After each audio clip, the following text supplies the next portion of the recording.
Express, an international courier service. ఎన్నో అంచనాల మధ్య నిన్న రిలీజ్ అయిన డీజే యూఎస్లో ప్రభంజనాలు సృష్టిస్తోంది. ఓవర్సీస్లో డీజే ఫస్ట్ డే కలెక్షన్స్ ని చూస్తే నివ్వెరపోవాల్సిందే. యూఎస్లో సరైనోడు, సన్ ఆఫ్ సత్యమూర్తి సినిమాల కలెక్షన్స్ తో పోల్చుకుంటే డీజే డబుల్ ఓపెనింగ్స్ కలెక్షన్స్ ని రాబట్టాయని చెప్పొచ్చు. ఇక యూఎస్ మొత్తం మీద డీజే థియేట్రికల్ రైట్స్ ని 7 కోట్లకు విక్రయించగా 300 స్క్రీన్స్ యూఎస్లో, 10 స్క్రీన్స్ కెనడాలో విడుదల చేయడం జరిగింది. అడ్వాన్స్ బుకింగ్స్ కి కూడా మంచి ఆఫర్స్ ఇవ్వడంతో డీజేకి మంచి రెస్పాన్స్ వచ్చినట్లు తెలుస్తోంది.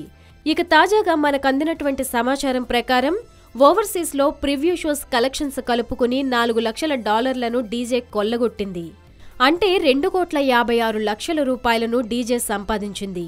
ఇప్పటి వరకు ఓవర్సీస్ లో బన్నీ సరైనోడు సినిమా $1,90,700, అదేవిధంగా son of Satyamurthy $3,47,300, Race Gurram cinema $1,22,400 కొల్లగొట్టింది. ఈ గణాంకాల ప్రకారం $4 లక్షలతో డీజే బన్నీ కెరీర్లోనే హైయెస్ట్ కలెక్షన్స్ వసూలు చేసిన చిత్రంగా నిలిచింది.